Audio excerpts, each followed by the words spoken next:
Bonjour ou bonsoir, chers téléspectateurs, cela dépend de l'heure qu'il fait là où vous êtes. C'est encore moi, votre frère, Jean-Marie Vianney Mopenda. Et comme nous avons la guerre dans notre pays, donc le sujet de ce soir, disons, de ce moment, ça dépend de l'heure qu'il fait là où vous êtes. Chez moi ici, c'est le soir. C'est le soir. Et c'est toujours en relation avec la guerre à l'Est. Nous ne dormons pas, nous sommes toujours inquiets quand nous apprenons que nos frères sont en train d'être tués, sont en train d'être massacrés, maltraités dans les régions occupées par les ennemis de notre pays. Alors, le thème de ce soir, c'est remède à la guerre en RDC, le rétablissement de la vérité. Je me rappelle que la parole de Dieu dit « Vous connaîtrez la vérité et la vérité vous affranchira ». Je ne vais pas prêcher ce soir parce que je n'ai pas une licence, je n'ai pas un certificat comme quoi je peux prêcher. Je ne suis pas qualifié comme prédicateur, mais du moins, je me rappelle de ce passage très important. Quand la guerre avait commencé en 1996, ça avait le nom qu'on appelait la révolte des Banyamulenge. Et aujourd'hui, le motif de la guerre est toujours le même si ça change peu de nom. On nous dira que cette guerre, c'est pour protéger les minorités tutsis qui vivent en République démocratique du Congo, et puis aussi pour empêcher au FDLR d'aller encore faire le génocide au Rwanda contre les Tutsis. Alors, c'est vraiment dommage que dans notre pays, nous vivons à plus de 400 différentes tribus. Et partout, il y a des mélanges, les gens vivent ensemble. Il n'y a jamais eu une minorité qui se sent exterminée par une autre. Mais cette histoire d'extermination vient de quelque part. Ça n'a pas ses origines en République démocratique du Congo. Et encore une fois de plus, moi personnellement, quel que soit ce qu'on peut reprocher aux Congolais, je suis fier d'être Congolais. Parce que nous vivons une diversité. Je peux rencontrer un Congolais. Je m'en fous de cette tribu. Mais j'ai une mentalité comme tous les autres Congolais que je rencontre dans ma vie. On se considère tout simplement comme des êtres humains. Alors, ce problème de la guerre de l'Est qu'on nous impose vient avec une mentalité de discrimination ethnique qui n'est pas une origine congolaise. Mais pour bien comprendre ça, suivons un peu l'histoire d'où provient cette mentalité pour que nous puissions trouver des vraies solutions. Parce que si nous ne connaissons pas la vérité, nous risquons de chercher des fausses solutions. C'est comme un médecin. S'il ne connaît pas la maladie, il risque d'administrer un mauvais remède. Quelqu'un qui souffre de la lèpre, et vous lui donnez le médicament de la gale. Et la personne ne peut jamais guérir. Voilà. Essayons de suivre cette histoire d'où provient la guerre de l'Est. Consacrant le premier évêque rwandais, Monseigneur Bigiru Mwami.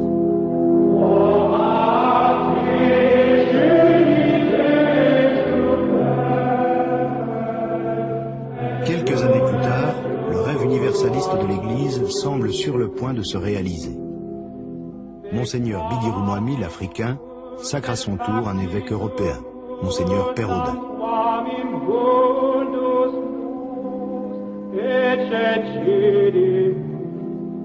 Depuis le début de la colonisation, un grave malentendu s'est installé.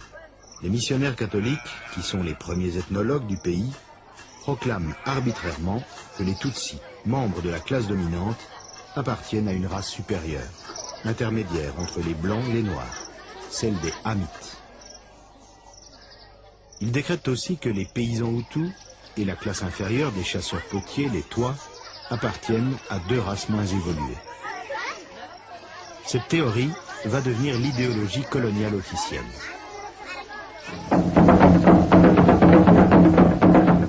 Au Rwanda comme en Burundi, on rencontre trois groupes ethniques nettement distincts. Les Batutsi sont la race dominante. Ils sont venus du nord en menant leurs troupeaux en quête de pâturages nouveaux. Les Bahutus, qui représentent 90% de la population, sont des paysans bantus, à l'âme lourde et passive, ignorant tout souci du lendemain.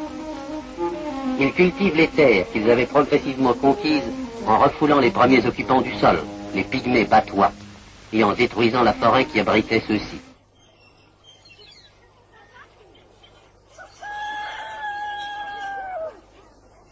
Mais il y avait aussi des Tutsis pauvres qui travaillaient la terre et quelques Hutus, riches propriétaires de bétail, qui devenaient Tutsis. La santé physique d'un peuple n'est pas le seul objectif à atteindre. Il faut aussi se préoccuper d'élever son niveau moral et intellectuel en multipliant les écoles. Les frères de la Charité ouvrent à Astrida, aujourd'hui Boutaré, une école secondaire où quelques Rwandais sont appelés à devenir les auxiliaires de la colonisation.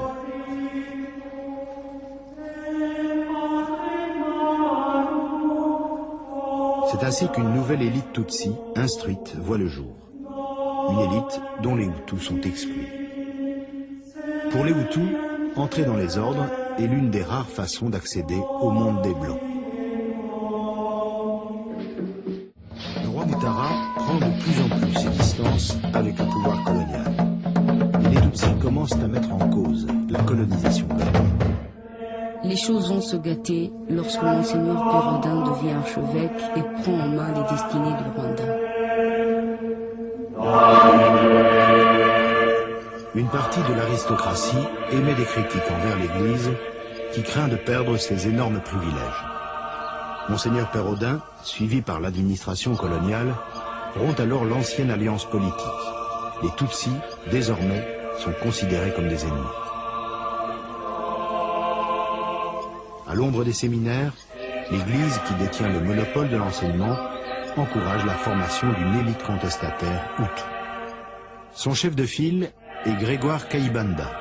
Il jouit de la confiance de Monseigneur Pérodin.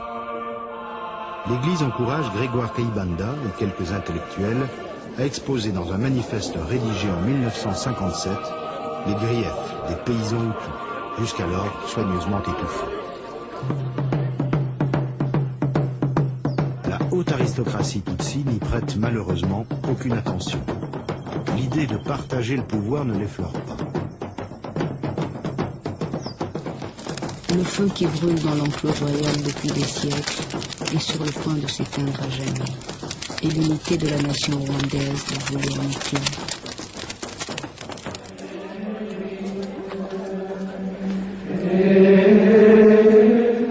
Le roi Mutara meurt brusquement le 25 juillet 1959. Au moment des funérailles, le chef des dignitaires responsables des grands rituels royaux proclame à la sauvette le nom du successeur de Mutara sans avoir consulté le gouverneur Arwa, qui est obligé d'entériner ce qu'il considère comme un coup de force des Tutsis. Kigeri V parcourt son royaume.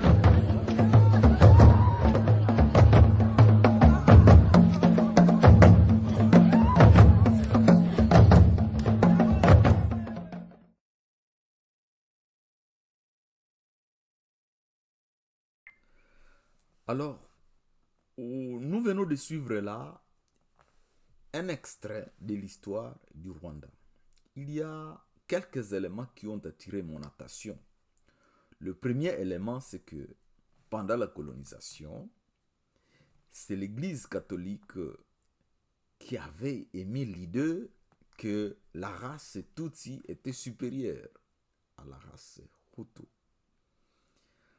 Je pense que l'Église catholique aujourd'hui, même si ce n'est pas elle qui a été responsable, mais je pense qu'elle devait demander pardon à ces crimes abominables qui est contraire à l'amour de Dieu que moi, à l'amour de Dieu en qui moi je crois et en qui je suis sûr tous ceux qui ont la vraie foi croient.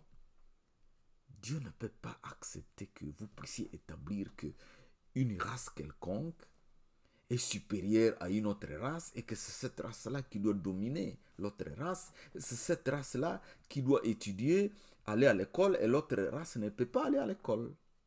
Donc, l'Église catholique de cette époque-là avait commis un crime.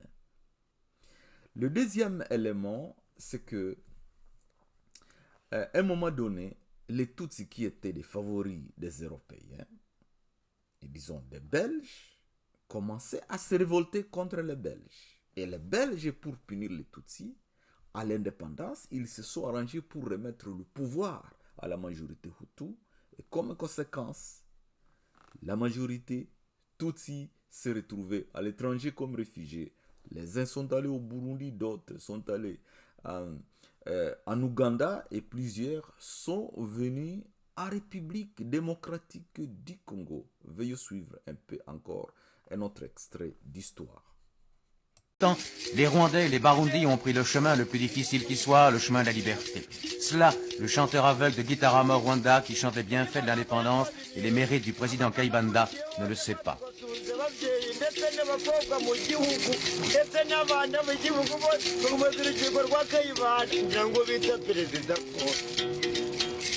Les chiffres sont impitoyables. Dans 20 ans, la population du Rwanda et du Burundi aura doublé, 10 millions d'habitants qu'il sera impossible de nourrir sur un territoire grand comme une fois et demie la Belgique. Pays essentiellement agricole, le Rwanda et le Burundi dépendent d'une seule culture, le café, d'un seul client, les États-Unis. Mais déjà, la production du café est tombée cette année de 35 000 à 20 000 tonnes. Le déficit budgétaire est permanent. Sans le demi-milliard de francs versés chaque année par la Belgique, c'est la faillite. À cela s'ajoute au Rwanda un problème intérieur non négligeable, le fameux terrorisme Tutsi, les Inyenzi, les cancrelats comme ils se nomment, qui cherchent par la violence à reconquérir le pouvoir, à briser la révolution paysanne Hutu et à assassiner son leader, le président de la République, Grégoire Kayibanda. Que faut-il penser, selon vous, des Inyenzi, des terroristes Tutsis? Est-ce que cela représente une force suffisante ou bien est-ce qu'une réaction désespérée de certains exilés Tutsis? C'est plutôt une réaction de quelques aventuriers qui se servent d'une certaine jeunesse plutôt de bandits.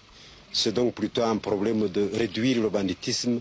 Et d'ailleurs, depuis que vous-même vous avez circulé dans le pays, je ne sais pas si vous avez pu rencontrer ces terroristes Inyenzi.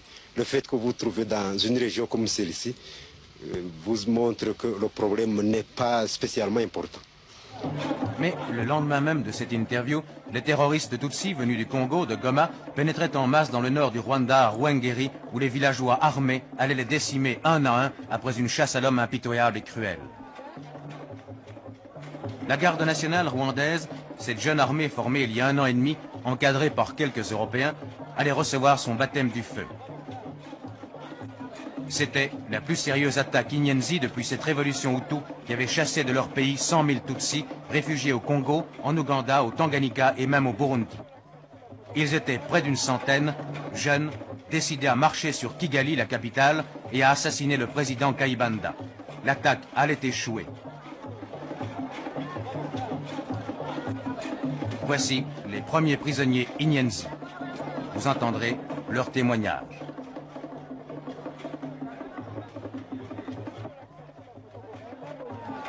Est-ce qu'il y a un plan d'assassinat des personnalités du gouvernement? Mbese ubu ngubu mutekereza kugira ngo mwice abantu bose abantu babakuru mbese ushobora kugira ngo mushobora kubyica mwarabitekereje? Kuri je ntabwo nshobora kugira ngo mbice ariko abakuru bo babishaka hari. Disait que on doit tuer tout le monde. Tous diront nous avons été enrôlés de force, mais ce tatouage sur le bras qui guérit le nom du Mwami exilé est un aveu. Pour la première fois, des documents et un butin de guerre important ont été saisis.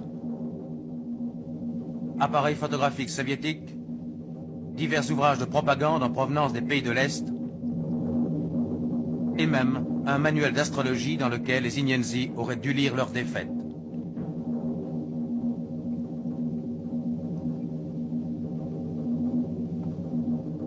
l'argent aussi. Des livres égyptiennes, le Caire manifeste souvent, semble-t-il, sa présence en Afrique noire. Aide financière soviétique, 2 kopecks. Bilan de cette opération, 35 Inyenzi tués, 25 prisonniers. Écoutons encore le témoignage d'un Inyenzi capturé à l'aube, il a 20 ans. Pourquoi êtes-vous Inyenzi? J'étais posé par les autres. Donc vous affirmez que vous n'êtes pas Inyenzi? Non, non. Vous êtes Tutsi? Si, je le suis. Unariste? Si. Et maintenant, est-ce que vous avez peur? De quoi? De la population, du jugement, peur d'être tué? Si c'est la mort, je dois mourir. Si ce n'est pas la mort, enfin... Qu'est-ce qui va vous arriver maintenant? Quoi? Qu'est-ce que vous allez devenir maintenant? Moi? Peut-être un prisonnier ou un mort ou comme ça. Vous n'avez pas peur de mourir? Tout le monde meurt.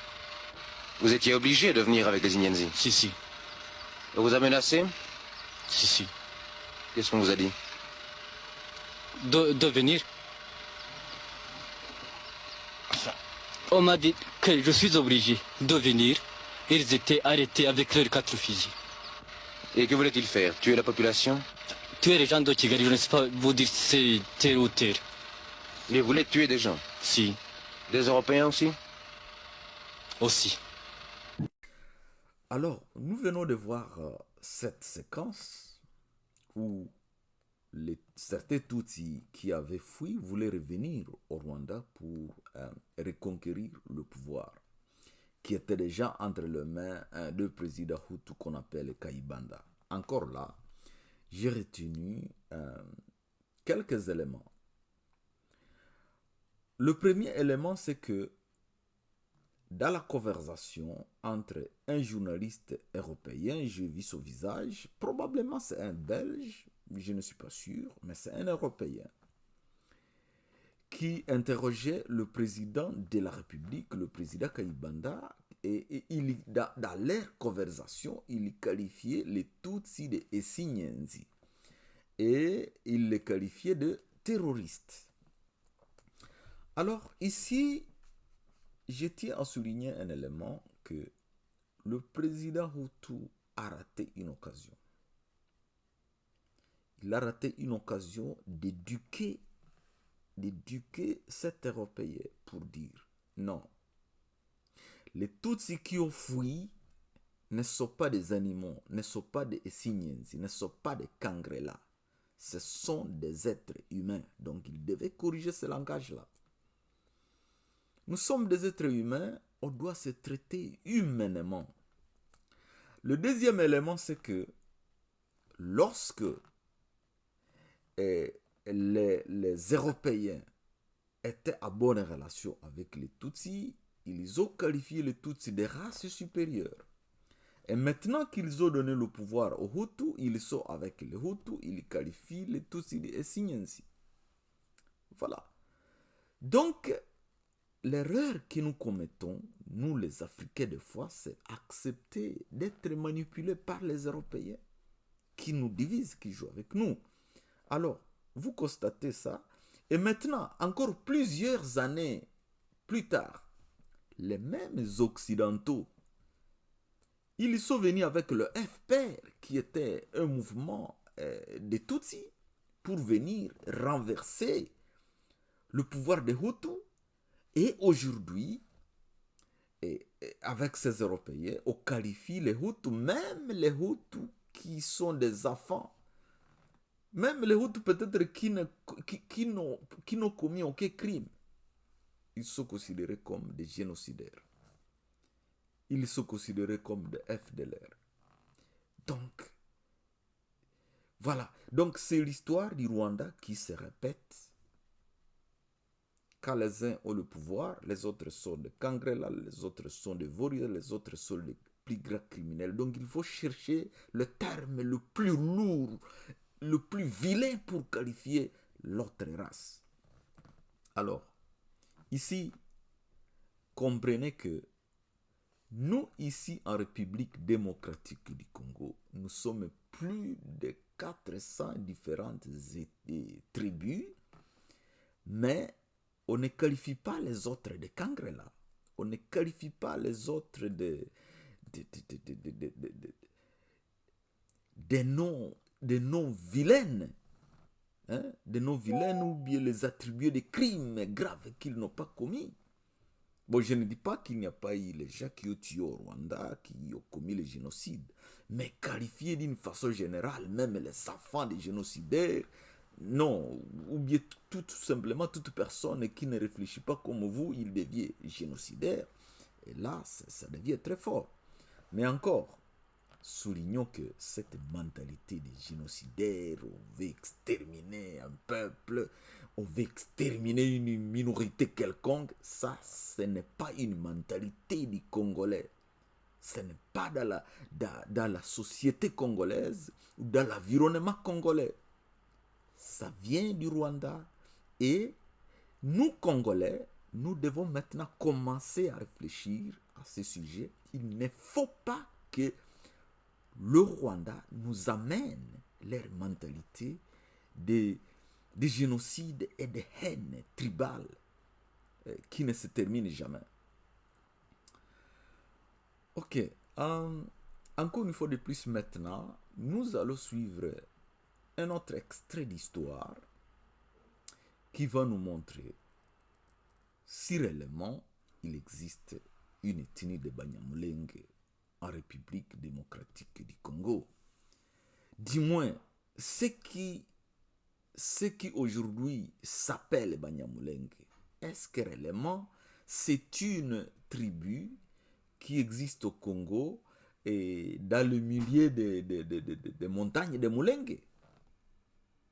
Est-ce que c'est une tribu Banyamulenge qui existe en RDC? Est-ce que c'est une vérité? Ok, suivons, puis nous allons faire un petit commentaire après.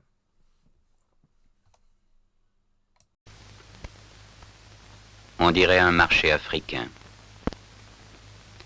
Mais personne ici n'a rien à vendre et personne n'aurait de quoi acheter. Ces gens ont dû fuir leur pays, ce sont des réfugiés.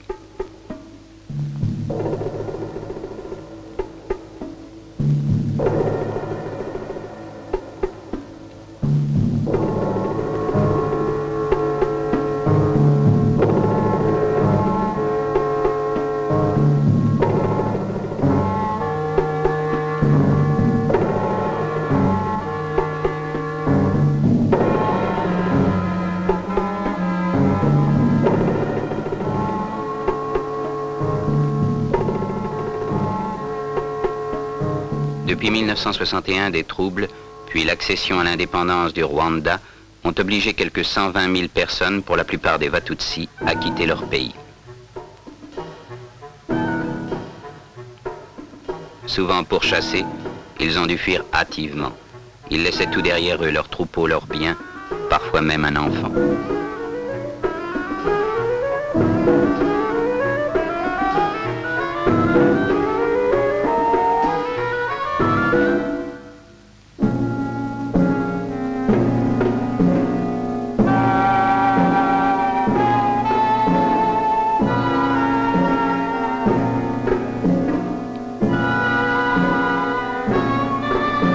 Ils se retrouvèrent des dizaines de milliers dans les pays limitrophes, Burundi, Ouganda, Tanganyika et provinces congolaises du Kivu. Ils étaient déracinés, anxieux, à la limite de leurs forces. Il en mourait jusqu'à 100 par jour.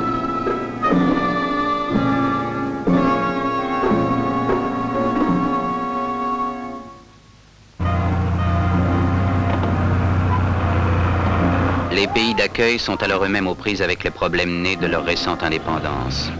Leurs gouvernements font appel à l'aide de la communauté internationale. Dès mars 1962, à la demande et de concert avec le Haut Commissariat des Nations Unies pour les réfugiés, la Ligue des sociétés de la Croix-Rouge accepte de coordonner des programmes de secours. Ainsi débute la phase d'urgence de l'opération. Il faut nourrir, vêtir, abriter, soigner.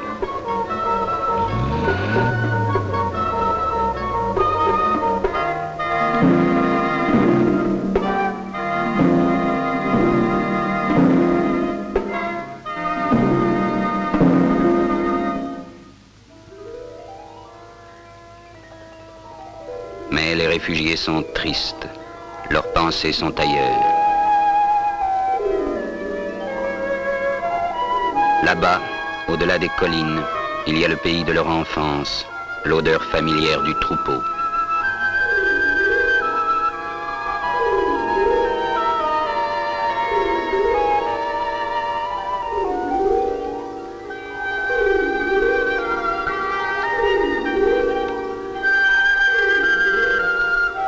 Mais ils ne peuvent plus rentrer dans leur pays. On décide alors de leur donner les moyens de reprendre ailleurs une vie normale. Le Haut Commissariat des Nations Unies pour les réfugiés confie à la Ligue des sociétés de la Croix-Rouge la responsabilité des opérations de réinstallation. Pour la Croix-Rouge débute une tâche nouvelle, plus longue que celle auquel elle est habituée, mais née aussi d'une situation d'urgence. Le siège de la délégation de la Ligue est installé à Bujumbura, capitale du Burundi, au bord du lac Tanganyika. Alors commence une entreprise peu commune qu'une poignée d'hommes va porter à bout de bras pendant 2 ans. La tâche est immense, le pays difficile. Ils parlementent avec les réfugiés pour les amener à accepter leur réinstallation, les convaincre que les terres qu'on leur offre sont bonnes, ce qui est vrai. Au Kivu, ils prennent contact avec les chefs des régions où se trouvent les terres que les autorités congolaises ont offertes. Il faut créer de bons rapports entre les populations locales et les nouveaux arrivants. Ils constituent à grand-peine un parc de véhicules pour transporter les réfugiés sur leurs nouvelles terres et maintenir la liaison entre les centres et le monde extérieur. Pour la Croix-Rouge, les réinstallations se feront au Burundi, dans la province congolaise du Kivu et au Tanganyika. C'est des centres du Kivu central que nous allons vous raconter l'étonnante aventure.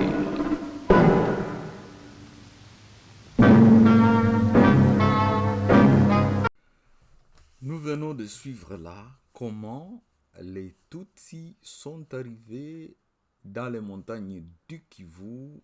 Parmi ces montagnes, il y a la montagne Mulenge, comme des réfugiés que nous avons accueillis chez nous et qui ont été installés par la Croix-Rouge. Maintenant, la question que je me pose aujourd'hui, pourquoi aujourd'hui les Tutsis que nous avons accueillis dans le nord, dans le Kivu, dans le sud Kivu, et dans les montagnes de Mulenge, comme réfugiés aux années 60, personne n'accepte qu'il est venu ou ses parents sont venus comme réfugiés. Tous. Ce sont des Banyamulenge et c'est une tribu qui est là depuis plus de 200 ans. Et ça, ce n'est pas correct. Ça, c'est un mensonge. Et je l'ai toujours dit que lorsque vous accueillez une personne et que la personne cache son identité, c'est qu'il y a un danger. Pourquoi ces gens veulent cacher leur identité? Mais il existe des gens qui sont arrivés dans d'autres pays comme réfugiés. Il y a des gens qui sont arrivés aux États-Unis comme réfugiés. Ils ne cachent pas leur identité. Des gens qui sont en Australie comme réfugiés. Des gens, même en Belgique. Et des fois même, ils occupent des postes très élevés. Ils n'ont pas besoin de mentir pour occuper ces postes. On leur donne. Il y a des Congolais, des gens d'origine congolaise aujourd'hui, qui étaient arrivés en Belgique comme réfugiés, ou bien leurs parents étaient arrivés là comme réfugiés, ils connaissent leur histoire. Ils sont dans le Parlement. Même chose en France. Il y a des Africains dont les parents étaient arrivés là comme réfugiés, ou bien eux-mêmes étaient arrivés là comme réfugiés. Mais ils sont dans le Parlement, ils travaillent, ils ont des affaires là. Mais pourquoi certaines personnes, il faut qu'ils cachent leur vraie identité. Et ça ne passe pas. C'est pour cela que j'ai intitulé notre sujet du jour, j'ai dit « Remède à la guerre dans notre pays, le rétablissement de la vérité ». C'est-à-dire, vous voulez vivre à paix avec les autres Congolais, les autres ethnies qui sont plus de 400, mais vous devez accepter d'abord votre identité. Vous êtes être humain. Le peuple est Tutsi. que ce soit les Tutsis qui vivaient au Congo avant 1960, que ce soit les Tutsis du Burundi, que ce soit les Tutsis du Rwanda, mais ils sont aussi des êtres humains. Et pourquoi il faut nier son existence? Ça, c'est... Maintenant, le problème, c'est lorsque on voit le comportement qui suit, qu'on comprend, ah, c'est pour ça qu'ils veulent cacher leur vraie identité. Pourquoi? Même ceux qui sont nés au Rwanda et qui sont arrivés au Congo après 1972 ou bien aux années 72, quand Abirimana avait fait un coup d'État au Rwanda et qu'il y a eu encore des problèmes, tous veulent se faire passer pour l'ethnie Banyamulenge qui est au Congo depuis plus de 200 ans. Et ça, c'est un mensonge. Et je demande à tout Congolais de refuser ces mensonges. Maintenant, les conséquences, c'est quoi? C'est que révolte de Banyamulenge, une minorité qui est persécutée en RDC. C'est-à-dire, toutes les autres 400 ethnies, ils sont en train de se liguer pour exterminer l'ethnie des Banyamulenge, l'ethnie des Tutsis. Heureusement que même les Nations Unies, même si des fois ils sont partisans, mais cette fois-là, ils n'ont jamais accepté cette thèse. Dieu merci. Alors, dans cette lutte de la minorité qui se défend, et qui, pour se défendre, il faut faire la guerre pour diriger le Grand Congo. C'est la meilleure façon de se protéger. Il faut la guerre. Alors, actuellement, ce mouvement s'appelle M23. Quand ce mouvement s'appelait RCD, ils avaient fait le massacre à Kasika. Kasika, c'est un village situé dans le territoire de Mwenga, dans le sud Kivu. Il y avait eu au moins à peu près 800 morts. Tout ça pour se protéger contre les génocides par les autres ethnies du Congo. Et à 15 km de Uvira, dans le village de Makobola, du 30 décembre au 2 janvier, du 30 décembre 1998 au 2 janvier 1999, ils ont organisé un massacre là qui a coûté environ 1000 personnes qui sont mortes. Et aux mêmes années 98, ils avaient organisé un massacre des jeunes à Butembo dans un milieu qu'on appelle Kakwangura. Malheureusement, ça, même si tu vas sur Internet, ça n'a pas été écrit. Mais si vous demandez aux gens qui ont vécu à cette époque-là, ces gens sont allés chercher des jeunes dans les maisons et ils les ont massacrés. J'ai lu un rapport écrit par...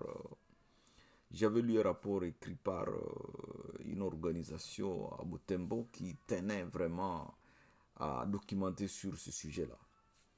Bon, actuellement, avec le nom qu'ils ont, le nom M23, avec sa forme actuelle de M23, et il n'y a pas longtemps, en 2022, ils ont tué à peu près 131 civils dans le village de Kishiche et Bambo, et dans le Nord Kivu. Et actuellement, nous apprenons des gens qui sont à Goma, qui sont à Bukavu, ces gens sont en train de massacrer des gens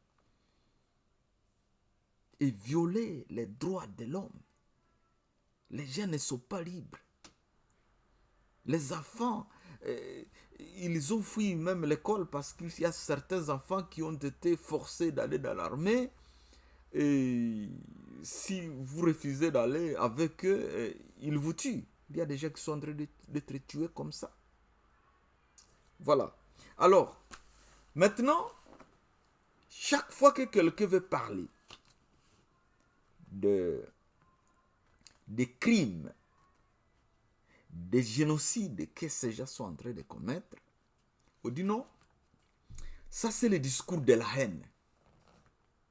Et il faut qu'ils tuent les gens. C'est normal, c'est normal. C'est une légitime défense. Même quand ils ont massacré les gens à Bukavu, heureusement, la communauté internationale en a parlé. Ils ont massacré des enfants.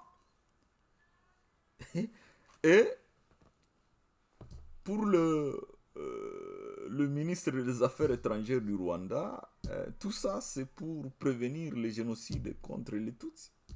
Massacrer les enfants à Bukavu. Et quand quelqu'un parle, ça devient le discours de la haine contre la minorité Tutsi. Heureusement, aujourd'hui, quand j'observe, il existe des Tutsis, mais je ne sais pas s'ils sont majoritaires ou minoritaires, mais il existe certains Tutsis qui ne sont pas d'accord avec cette théorie du M23 et avec cette théorie du régime de Kigali. C'est Tutsis, vraiment, je vous encourage. Je suis d'accord avec vous. En tout cas, désolidarisez-vous de la mentalité du régime de Kigali, du régime de M23, qui ne vous amènera nulle part, si ce n'est dans les guerres. Aujourd'hui, vous pouvez avoir l'impression de gagner la guerre parce que vous avez eu quelques armes que l'Union européenne avait données peut-être au Rwanda et puis le Rwanda vous a donné, mais ça, ce qui est sûr, ce n'est pas éternel. Je pense que la meilleure façon, c'est de voir comment vivre en paix avec tout le reste de ceux qui vivent au Congo et dans d'autres pays de l'Afrique centrale et dans d'autres pays africains. Au lieu de se victimiser alors qu'on est soi-même criminel. Donc j'insiste encore, ce ne sont pas tous les Tutsis qui sont dans le M23, ce ne sont pas tous les Tutsis qui sont en train de se victimiser, non. Mais je parle ici de ces Tutsis qui sont en train de chercher à fausser l'histoire. Et vous, les vrais Tutsis, qui n'ont rien à vous reprocher, vous n'avez pas besoin de changer votre nom. Vous êtes des Tutsis. Les Tutsis, c'est un peuple aussi qui a été créé par Dieu. Vous n'avez pas besoin d'aller changer, d'aller créer un nom qui n'existe pas, ou la tribu Banyamulenge. Ça n'existe pas. Et je demanderai à ce que nous, les Congolais, et tous ceux qui aiment la vérité, puissent renoncer à parler des mensonges. Nous devons avoir le langage de la vérité. C'est-à-dire, ne dites pas la tribu Banyamulenge. La tribu Banyamulenge n'existe pas. Et sur ce, j'appuie un leader congolais, un leader politique. Vraiment, je lui donne un coup de chapeau. Martin Fayulu. Une fausse image sur le plan international. Le terme rebelle. Oui. Quand on traite le M23 de rebelles, ils ne sont pas des rebelles. Non. Des rebelles sont des ressortissants d'un pays qui contestent l'autorité de leur gouvernement. Exactement. Or, le M23, on les traite des rebelles. Par ailleurs, le Banyamulenge. Comment est-ce que vous comptez résoudre le problème de Banyamulenge? Parce que nous avons une carte qui trace les tribus constitutives de ce qui constitue les ethnies congolaises. Ouais. Comment est-ce que vous comptez, en tant que président élu, résoudre ce problème? Parce que sur le plan international, les Kagame et consorts prétendent que les Congolais les maltraitent. Okay. Et nous sommes ici beaucoup de Montréalais, des Congolais. Est-ce que nous allons nous dire les Québécois congolais ou bien les Congolais québécois? Voilà. Alors, doyen, je vous ai compris. Les Banyamulenge n'existent pas. Il n'y a pas une tribu au Congo qui s'appelle Banyamulenge.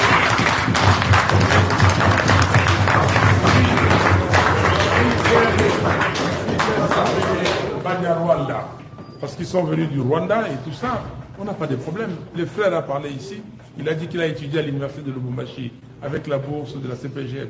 Il n'y a pas de problème.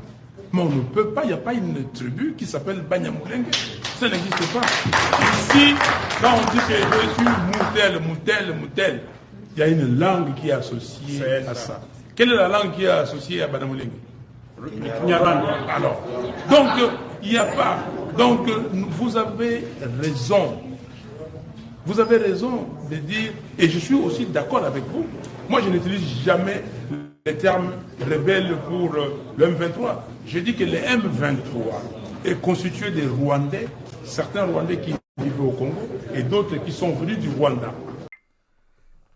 Alors voilà, nous venons de suivre le leader Fayulu, Martin Fayulu, qui a parlé avec détermination, avec clarté, avec éloquence, que la tribu Banyamulenge n'existe pas. C'est comme ça que nous devons corriger l'histoire. Pas avec timidité, mais avec courage, avec détermination.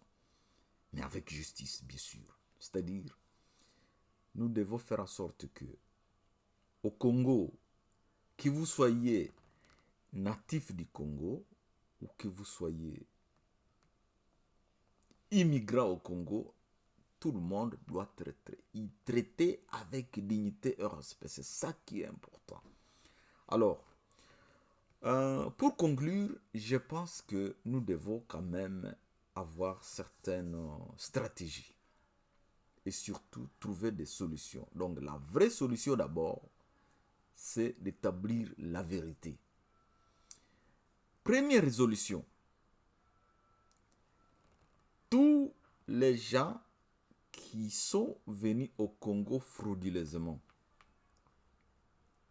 quel que soit le pays d'où ils sont venus, ils sont entrés au Congo, soit comme réfugiés, soit comme immigrants clandestins ou bien non clandestins, mais qui se sont retrouvés d'une façon frauduleuse avec la nationalité congolaise. Il faut que cette nationalité soit destituée. Nous devons être comme les autres pays. Aux États-Unis, vous y arrivez comme réfugié. Après un certain nombre d'années, vous demandez la nationalité et on vous l'accorde. Mais avant de vous l'accorder, on doit d'abord vérifier si vous n'êtes pas un criminel. Si vous avez commis certains crimes, on dit non. Nous, on ne vous accorde pas la nationalité. On peut même vous renvoyer du pays, on vous renvoie dans votre pays d'origine. Voilà. Pourquoi le Congo, nous ne devons pas faire ça? Mais tous les gens qui sont au Congo, selon la loi, avant l'indépendance, d'après la loi, les gens qui étaient au Congo avant l'indépendance, donc ce sont des Congolais. Même si les années passées, ils étaient venus du Rwanda, et ce sont les Belges qui les ont amenés.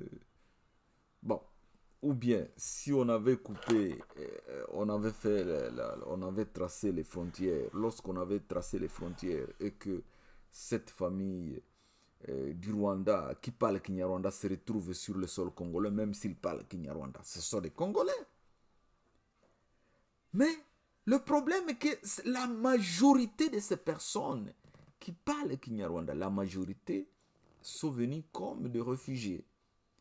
Et plus personne n'accepte qu'il était venu au Congo comme réfugié. C'est ça, c'est curieux. Mais c'est la responsabilité du gouvernement congolais d'établir la vérité. Ça, c'est le premier élément. Deuxième élément. Si nous voulons réellement libérer notre pays, pas seulement gagner une guerre, mais gagner la paix totale et permanente pour notre pays. S'il vous plaît, gouvernement congolais. Nous devons faire appliquer la loi. Nous devons mettre fin à l'impunité. Mais il y a des immigrants qui sont partout dans le monde. Même, bon, les Tutsis, ils ne sont pas venus seulement au Congo, ils sont allés aussi dans d'autres pays. Il y a d'autres aux États-Unis, en Tanzanie, au Canada, en Belgique. Mais pourquoi ils n'ont pas fait il ne faut pas ce qu'il faut. Il ne faut pas dans ces pays-là ce qu'il faut chez nous au Congo. Parce que là, il existe des services de renseignement qui travaillent. Il existe la justice qui est appliquée. C'est-à-dire, on découvre que vous êtes en train de monter quelque chose contre l'État, on vous attrape, on vous interroge, et si vous êtes coupable, vous êtes puni, vous êtes mis en prison, vous êtes puni. Voilà. C'est ce qu'il faut les autres pays. Mais chez nous,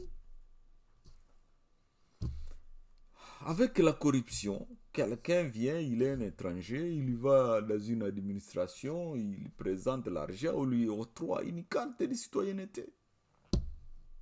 Corruption, voilà. Donc, nous, le peuple congolais, le gouvernement, on ne doit pas continuer à nous plaindre alors que c'est nous qui avons favorisé les criminels à venir nous ravir ou à avoir la force de nous ravir nos richesses de partie de notre terre. Et jusqu'au niveau de nous faire ravir même le pouvoir à cause de la corruption, à cause de la négligence administrative.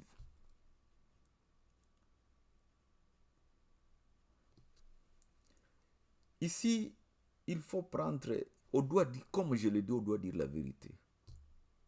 Pourquoi au Kenya, on a détruit les maisons d'une catégorie de personnes qui étaient là comme, bien sûr, ils étaient là aussi comme ils étaient là depuis longtemps comme des réfugiés, comme des migrants, mais on constate qu'ils faisaient toujours des réunions clandestines là. Et le gouvernement découvre qu'ils veulent monter quelque chose pour un jour prendre une localité. Mais le gouvernement du Kenya a décidé de démolir toutes ces maisons parce que les services de renseignement étaient au courant de ces réunions nocturnes. Chez nous, les services de renseignement doivent travailler. S'il y a des ethnies, chaque ethnie peut avoir sa communauté, son organisation, d'accord. Mais chaque fois qu'une ethnie a des réunions, il faut que les services de renseignement sachent la nature de ces réunions. Il faut qu'ils soient informés.